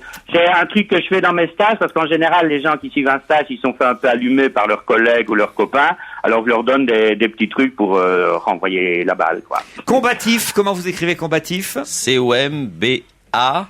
Combatif. Non, attends. Un seul T. Un seul T à combatif. Il y a qu'un T. Ouais, qu'un T. C'est toi qui étais prof avant, hein. Ouais, mais tu vois, on perd. Non, mais c'est. Et combattant? Ah ben, il y a deux T. Deux T, très bien. C'est pour ça que j'ai été, voilà. Et c'est ça qui est très dur dans l'orthographe. C'est-à-dire combatif, un T, combattant, deux T. Votre livre est publié aux éditions Demos. Vous avez bien vérifié qu'il n'y avait pas de faute? On croise les doigts, mais s'il y en a une, on en aura vite un retour. Hein. Ça s'appelle 99 questions à mon coach d'orthographe. C'est signé Bernard Fripia. Un moyen de progresser en s'amusant. Merci et bravo.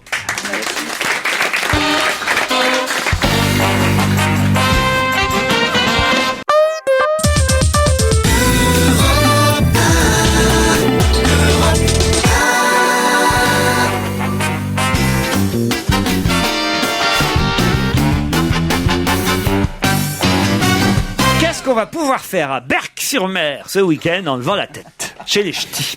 Ça va être regardez les cerfs-volants. Ça va être un concours de cerceaux-volants. De cerceaux-volants. Oui, de cerfs-volants. C'est de cerfs-volants. Elle s'y connaît. Cas, bonne réponse, Christine, bravo. Mais c'est moi qui l'ai dit. Comment vous connaissez pas le jeu de mots des cerfs-volants? Ah, oh là là. Mais c'est moi qui l'ai dit. Ah non, tu as dit cerf-volant, ça. Mais vous aussi, vous avez un cerf-volant, Claude, il n'y a pas de souci. Mais non, mais c'est moi qui l'ai dit. Oui, moi, je l'avais dit avant. Elle l'a dit avant, Christine, bravo. À Berck-sur-Mer, dans le Pas-de-Calais, jusque dimanche, les amateurs de cerfs-volants pourront admirer dans le ciel, et évidemment, ces différents objets volants identifiés, parce que c'est souvent des choses très amusantes. Maintenant, on a toutes sortes de cerfs-volants. Ils vont venir en famille, quoi. Pourquoi? Entre futurs époux dans le nord de la France. C'est quand même pas vous qui avez écrit la banderole du Paris Saint-Germain, Fabrice. Ils les ont retrouvés ou pas? Non, ils l'ont pas retrouvé encore. 22e rencontre internationale des cerfs-volants. On les appelle les cervolistes, ceux qui font voler les cerfs-volants. Et c'est une rencontre de haut niveau puisque il y a des championnats du monde de cerfs-volants. Moi, j'ignorais. C'est quoi? C'est le cerf-volant qui vole le plus haut ou le plus beau? Il y a des figures aussi, il y a des choses comme ça. Il y a des figures? Bah, ça dépend, je pense, du type de cerf-volant que vous avez. Il y a des concours de design de cerf-volant. Tu veux qu'on t'emmène à Berck un week-end? Ah non, j'ai jamais eu de cerf-volant, mais j'ai eu le petit avion avec les ailes qui battent, là, vous savez, comme ça. Ceux qui sont vendus sous la tour Eiffel. Il fallait remonter l'hélice ou pas? Non, je crois qu'il y avait un fil. Un élastique. C'est un cerf-volant. Hein. C'est un cerf-volant? Ah oui, s'il y a un fil, c'est un cerf-volant. Non, t'avais un élastique et tu les... Non, il y avait un fil. Et c'est le vent qui faisait tourner les ailes de l'avion. Bah, c'est un cerf-volant, oui. C'est un cerf-volant. Bah alors, j'ai eu un cerf-volant, alors. Non, je pense pas. Je pense pas qu'on offrait aux enfants à ce moment-là des cerfs-volants. Ah oui? Mais mais t'es dingue, toi. Non, mais au Havre et tout, aux enfants qui picolaient matin, midi et soir du site. Non, c'est pas cette enfance-là. En mangeant des spaghettis? Non, pas cette enfance-là. Qui a repris l'avion dans le sens Greensboro-Roissy? C'est la question suivante. C'est pas la flamme olympique? Non. Qui a repris l'avion dans le sens Greensboro-Roissy? C'est l'avion qui était venu au secours d'Ingrid Betancourt et qui a fait escale à Ouskoutadi et qui est revenu à Roissy. C'est où ça, Ouskoutadi? Woodstock. Aucun rapport avec Madame Ingrid Betancourt. D'abord, il faut trouver où c'est. Greensboro? C'est aux États-Unis. Oui. Aux États-Unis. Oui, mais où? Sur la côte est? C'est quelqu'un qui avait fait le sens inverse. Bah oui, tu dis qu'il a repris. Exactement. Quelqu'un qui venait de Roissy, qui est allé à Greensboro, puis qui vient. Bah, il y en a beaucoup qui font ça. Tous les passagers, je veux dire, de Roissy, Greensboro, le font, c'est très frappant. C'est ça. C'est tous ceux qui prennent un avion pour Greensboro. C'est en Caroline du Nord. Mais est-ce qu'il est près allé de pour rien? Winston-Salem. Est-ce qu'il y est allé pour rien? Est-ce que cette personne y est allée pour rien à Greensboro? Ah oui, ça, c'est quelqu'un qui est allé pour rien. Bah oui, ça c'est pas de chance. Donc il n'a pas pu rentrer sur le territoire. Ah si, il est rentré. Mais elle espérait une récompense qu'elle n'a pas eue. Et même elle est à l'hôpital là-bas, l'hôpital Forsyth de Winston-Salem. Elle s'est fait opérer là-bas. Enfin, il n'est pas allé là-bas pour aller à l'hôpital. C'est qu'on a des très bons hôpitaux en France. Il n'y a pas de raison d'aller là-bas à Winston-Salem pour se faire opérer. Donc c'est quelqu'un qui allait pour faire quelque chose et qui s'est retrouvé à l'hôpital parce qu'il a eu un problème dans l'avion. Et qui a dû rentrer. Non, pas de problème dans l'avion. Il y a eu un accident là-bas ? Un accident, le mot est un peu fort. Est-ce qu'il y avait une manifestation à Greensboro, une cérémonie à laquelle cette personne devait participer ? Une manifestation, en tout cas, oui. C'est un sportif. Oui. Voilà, c'est un sportif. Donc c'était un tennisman. Voilà. Et donc. Tsonga. Mais bien sûr, Joe Wilfried Tsonga. Bonne réponse de Fabrice Eboué. Pour la Coupe Davis, on est à un jour du match États-Unis-France, enfin du premier match, puisque ça se joue sur plusieurs jours. Et hélas, Joe Wilfried Tsonga ne pourra pas joué. Le Manceau est passé mardi après-midi à l'hôpital Forsyth de Winston-Salem, où une IRM lui a révélé une lésion du ménisque interne du genou droit. Il est forfait de dernière minute. Guy Forget va devoir le remplacer. Ah non, il va le remplacer. Pas sur le terrain, quoi. Non, pas sur le terrain. Putain, l'angoisse. Mais évidemment, ça fait que ça limite un peu les chances des Français. Le numéro 3 tricolore est souvent blessé. Faut le dire quand même. Tsonga, on l'a vu faire des trucs magiques lors du tournoi d'Australie, mais est-ce que sa carrière va être aussi impressionnante qu'on l'espérait ? On l'a pas vu gagner grand-chose non plus. Il y a des doutes. Il est allé en finale quand même. Oui, mais bon. Si quand même, il a gagné la demi-finale contre Nadal. C'est quand même pas mal. Oui, après plus rien, quoi. C'est un peu la désillusion, quoi. C'est un peu le propre des tennisman français. Faut dire ce qu'il est. Oui, mais Jérémy et Laurent, il a été malade surtout pendant 2 ans avant Sydney, tu vois. Alors c'est ça qui est inquiétant. Il est mignon pourtant, il est beau gosse. Ah, vous l'aimez bien ? J'aurais bien aimé l'avoir pour petit-fils. Petit-fils. Il aurait fallu pour ça que tu vois, oui, je avec sais bien. une personne, une personne de couleur. À mon grand regret. Ça, si vous demandez quel est le plus grand regret de Claude, je le sais, c'est dans la vie relativement tumultueuse qu'elle a eue du point de vue de ses amours et de la sexualité, de ne jamais avoir été jusqu'au bout avec un homme noir. Ni même au commencement. Ah, d'accord. Cela dit, il y a beaucoup de taximans africains, donc tout n'est pas perdu. Non, arrête, je suis pas une vieille traînée. Une vieille traînée. Quelle horreur.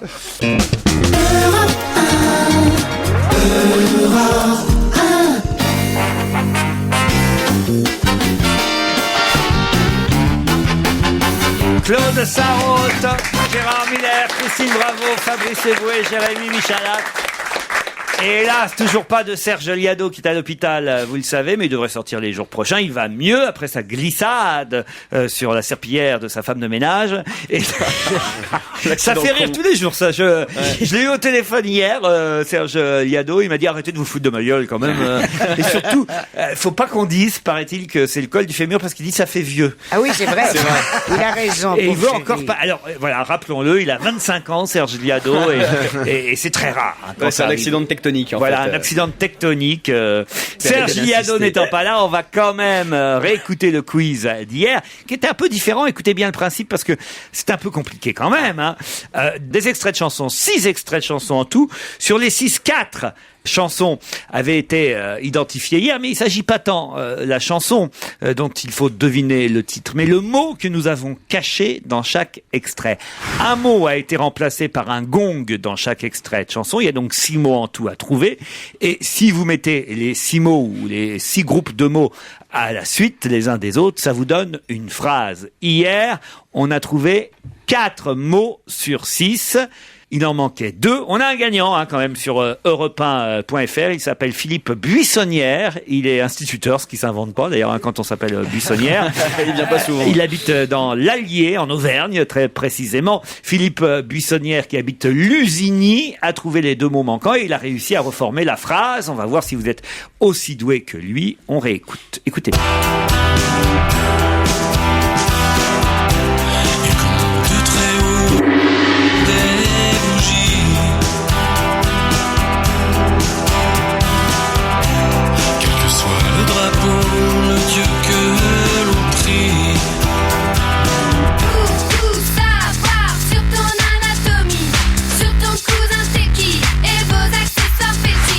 Qui, si, c'est quoi ta position favorite et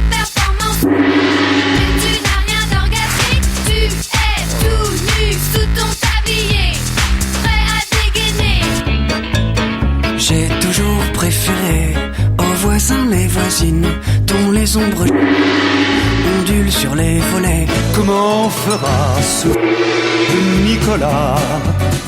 Il a voulu rester vivre là-bas. Dieu l'amour, bonjour. C'est impossible. Qui tombe sur moi. Je m'arrête toujours pour voir passer les cons.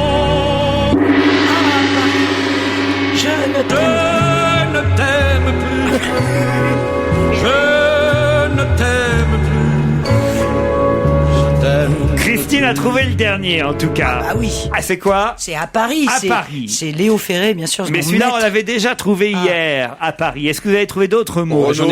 Bonjour la merde qui tombe sur moi. La merde, eh bien ça nous manquait hier, la merde, si j'ose dire. Et effectivement, c'était un groupe de mots qui manquait dans la chanson de Renaud. Donc, il y a olympique dans la chanson d'Yel. Ah bah voilà, c'était la merde à Paris hier. Non, il y a chinoise. Il y a chinoise. Donc c'est la flamme olympique, c'était la merde à Paris. Alors, la flamme olympique chinoise, la merde à Paris, il manque un mot. À foutu. À causer. À fichu. À provoquer. Fou, la merde à Paris. Fou, c'était dans la chanson de Michel Delpech. Voilà les mots qu'il fallait trouver. La flamme olympique chinoise, fou, la merde à Paris. Réécoutez. Et comme de très haut la flamme des bougies, quel que soit le drapeau, le dieu que l'on prie.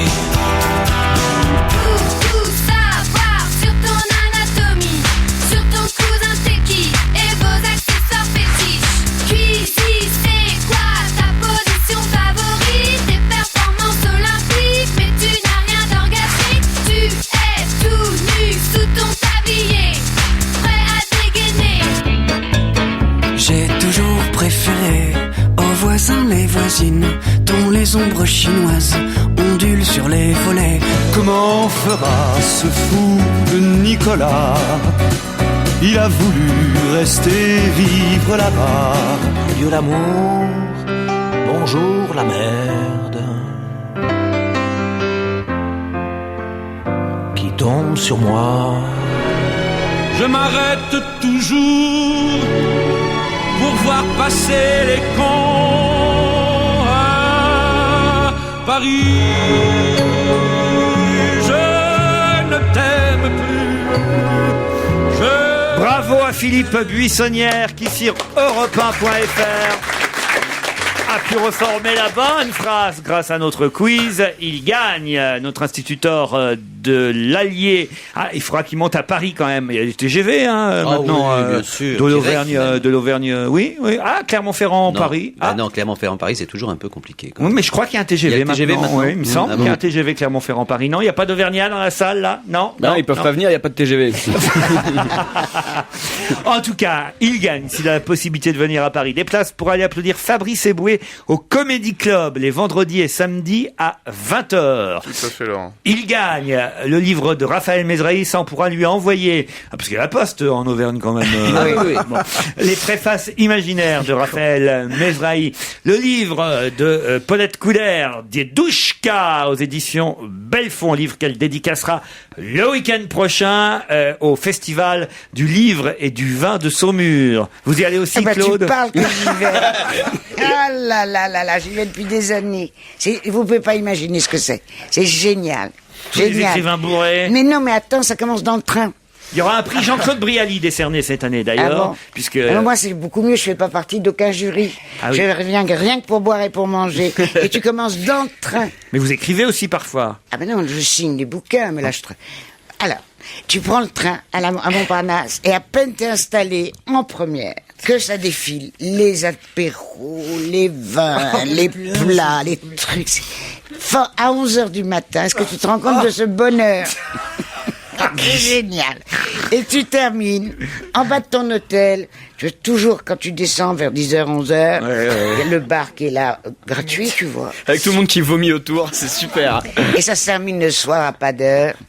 tout le monde s'adore. Ah non, c'est génial. Les préfaces imaginaires de Raphaël Mesraïd, Yedouchka aux éditions Belfond, des places pour Fabrice Eboué au Comedy Club et des places aussi pour aller applaudir Titoff et Elisa Tovati, entre autres dans Open Bed au Théâtre des Bouffes Parisiens. Ça, c'est à 21h. Jean-Luc Lemoyne offrait des places pour Grenoble, mais depuis Clermont-Ferrand, je suis pas sûr que ce soit aussi... Je crois qu'il y a un TGV Clermont-Grenoble.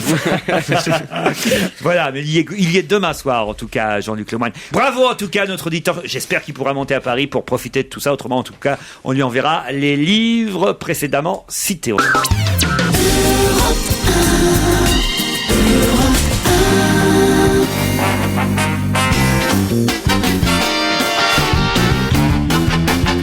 On va se gêner jusqu'à 18h avec Claude Sarraute, Fabrice Eboué, Christine Bravo, Jérémy Michalak, Gérard Miller.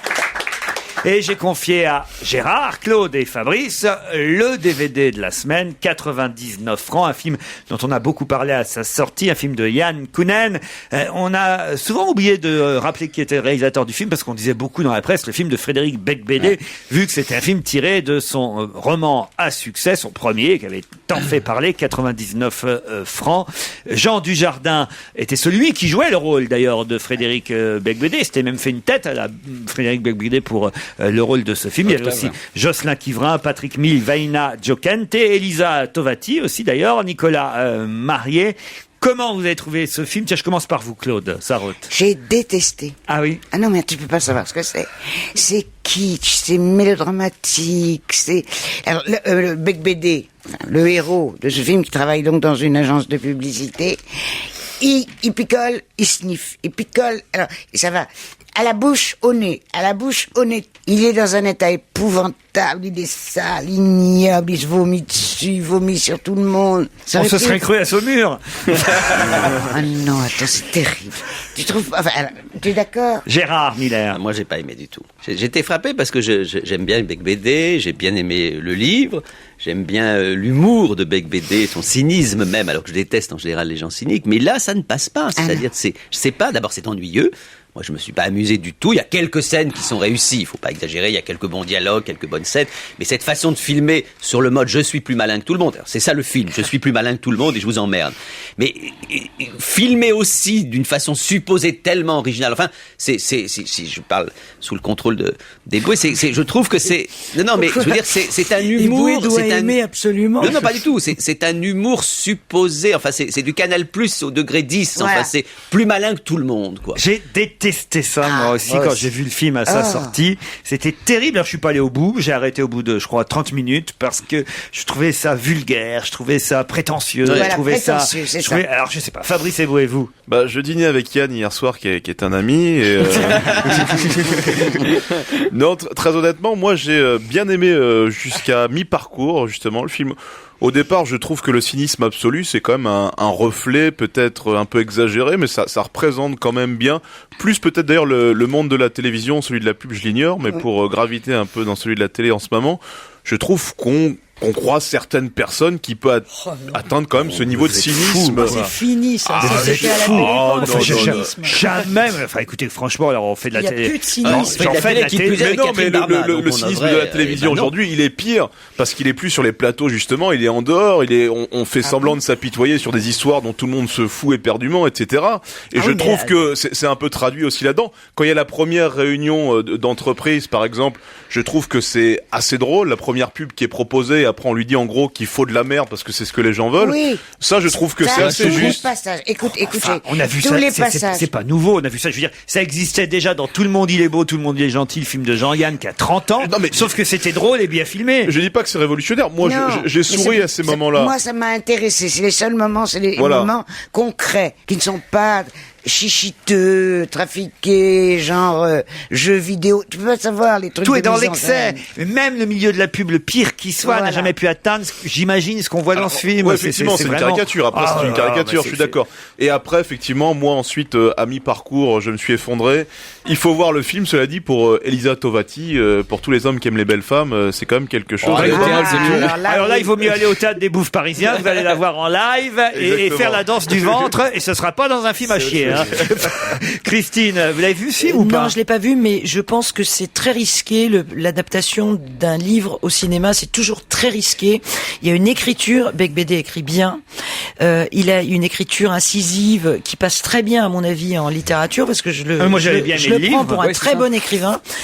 C'est en général, il n'y a pas assez de distanciation avec le cinéma. T'as trop le nez dessus. Effectivement, entre écrire, je bois et je prends de la coke et le voir, c'est tellement violent. C'est tellement violent l'image par rapport à ce qui est dit. Regarde, il y a des tas de livres qu'on n'a pas pu adapter. Bukowski, ça a été une tragédie quand on a essayé d'adapter au cinéma Bukowski. Jeune Fanté, pareil. Il y a des écritures comme ça qui ne peuvent pas, dans le trash, être adaptées au cinéma. C'est pas possible. Voilà. Oui, tu as peut-être raison dans le trash. Parce que quand tu vois Léo de Hurlement, c'est fabuleux. De Hurlevent, d'abord. Mais non, mais dans le trash, je dis bien dans le trash, ces écrivains trash. Vous comprenez Fabrice Eboué, c'est normal qu'il aime ça et il aime pas les 101 Dalmatiens. C'est vrai. Il y a ce que j'ai bien aimé, moi, 99 francs, alors. C'est vrai, vous l'avez pas vu? Non, je l'ai pas vu, non. Mais j'ai pas aimé les 101 Dalmatiens. On va vous donner les DVD parce que là, à mon avis, on en a 4 à vous donner. En tout cas, vous pouvez le louer, vous pouvez l'acheter, ça vient de sortir en DVD. Pas longtemps après sa sortie, parce que c'était il y a 6-8 mois que le film est sorti en salle. Ça y est, 99 francs et dans tous les magasins si vous souhaitez l'acheter ou dans toutes les vidéothèques si vous souhaitez le louer.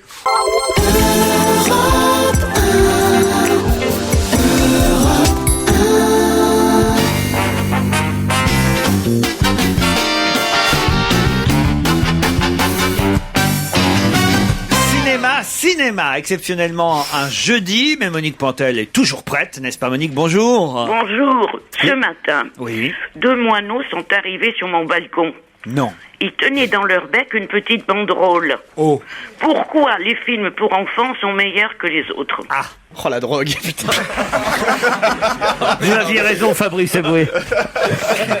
La coke arrive jusque chez Monique Pantel.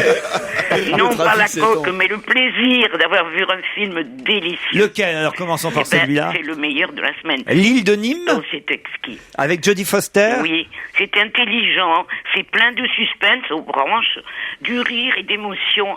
C'est un film pour enfants, c'est un délice pour tous les âges. J'y suis allée pour Jodie Foster et je suis restée pour le plaisir. Ah bah ça c'est bien parce que c'est les vacances scolaires en ce moment, ça veut dire qu'on peut aller avec ses enfants voir l'île de Nîmes. Et c'est intelligent. Bon. Alors elle a écrit, donc Jodie, qui est trouillarde, qui est enfermée dans son appartement de New York, écrit des livres d'aventure. Donc elle sort pas de chez elle, mais tout d'un coup elle entend sur Internet un appel d'une petite fille, Nîmes, qu'elle a inventée. Et cette petite fille qui se retrouve seule sur son île déserte, le père est parti à l'aventure, elle appelle son héros, Alex Rover, qui n'existe pas. Alors, la trouillarde va être obligée de se dévouer et c'est hilarant. Elle traverse la planète pour arriver sur cette île déserte alors qu'elle meurt de trouille.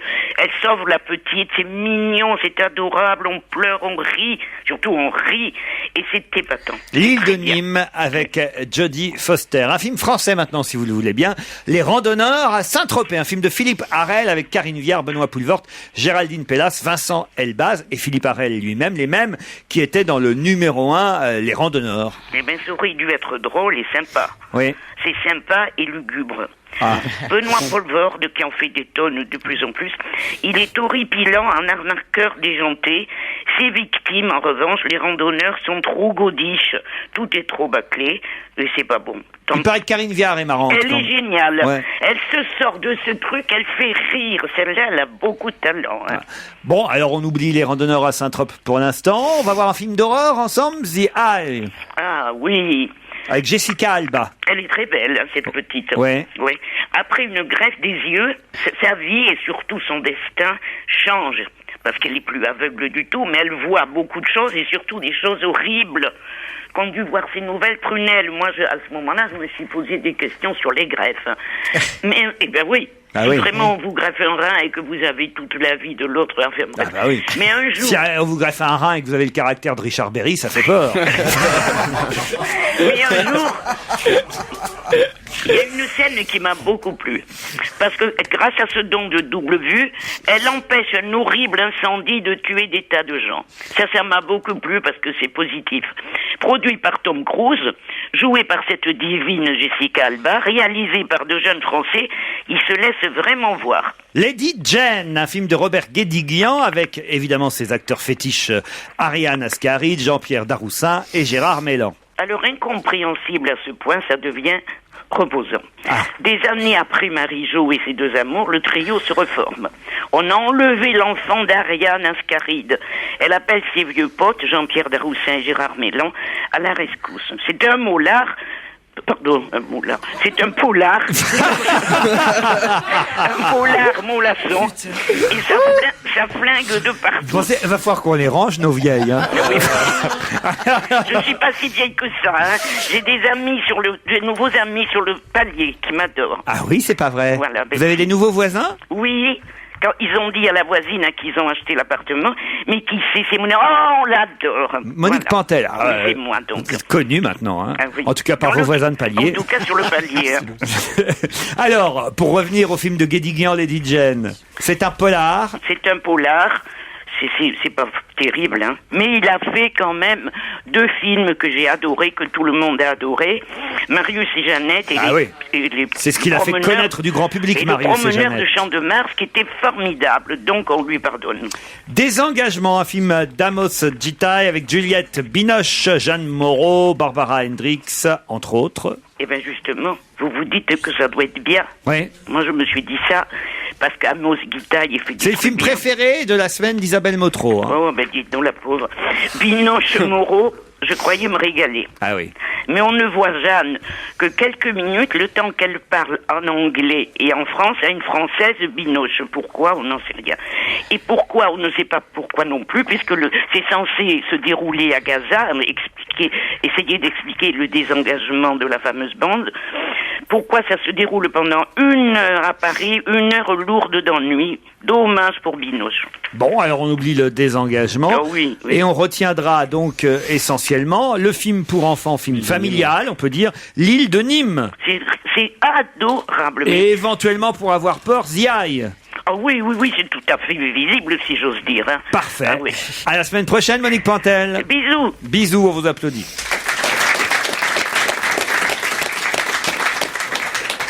Des petits conseils avant de partir, Gérard Miller? L'excellent spectacle de notre ami Maman, allez le voir. Et en plus, ce qui est très bien, c'est qu'à l'entrée, il y avait notamment Éducation sans frontières qui était là. Et je crois qu'à chaque fois qu'il va jouer, il y aura une ONG, une association qui pourra vous expliquer un petit peu quel est son combat. Donc, et la semaine prochaine, c'est l'Arche de Zoé.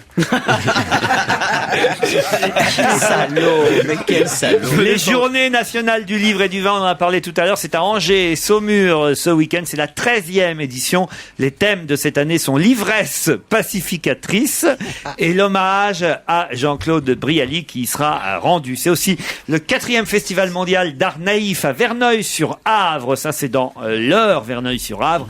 4e festival mondial d'art naïf, chef-d'œuvre dessiné du XXe siècle. Ça, c'est à Grenoble, au musée de Grenoble. Chagall, Matisse, Miro, Picasso, Twombly, différents artistes exposés, chef-d'œuvre dessiné du XXe siècle. C'est une très belle expo au musée de Grenoble. Si vous aimez l'art africain, vous pouvez, si vous êtes dans la région de Biarritz, aller en la crypte Sainte-Eugénie.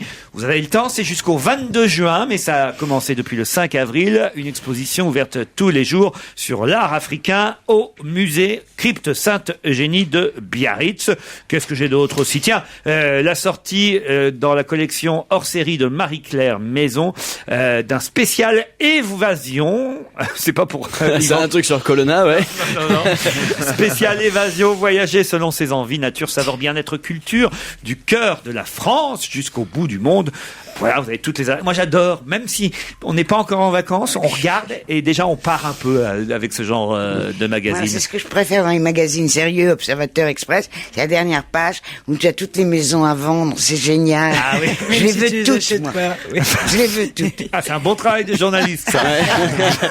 Fabrice Eboué, ce week-end, un des premiers à inaugurer la nouvelle salle parisienne. Vendredi et samedi à 20h au Comedy Club. Une trop bonne nouvelle. Comedy Club. Et moi, je vous conseille toujours d'aller voir Open Bed au Bouffe parisien, pièce que j'ai eu la chance d'adapter. Plus ça va, plus il y a des jeunes. Ça veut dire que le message passe et que vous avez retenu que pour 10 € seulement, vous pouvez aller au théâtre parce que ça manque de jeunes dans les théâtres privés parisiens. C'est très bien qu'il y ait une nouvelle salle comme celle de Jamel, justement, parce que ça va inciter aussi les jeunes à retourner dans les salles de spectacle. Les places sont à 60 €. Combien c'est chez vous, justement, tiens? Il y a des places sur Billet Réduc à 10 € aussi, et les tarifs étudiants sont à 10 ou 12 € aussi, la place officielle étant à 22 €, mais c'est, pour les chômeurs étudiants, c'est 10 € en tout cas. Mais voilà, et rappelons-le, 10 €, il n'y a même pas besoin d'être étudiant dans les théâtres privés, vous allez avec une carte d'identité, vous prouvez que vous avez moins de 26 ans, même si vous travaillez, moins de 26 ans, c'est 10 € seulement, vous réservez, même par téléphone en appelant au théâtre directement. On se retrouve demain entre 16h et 18h.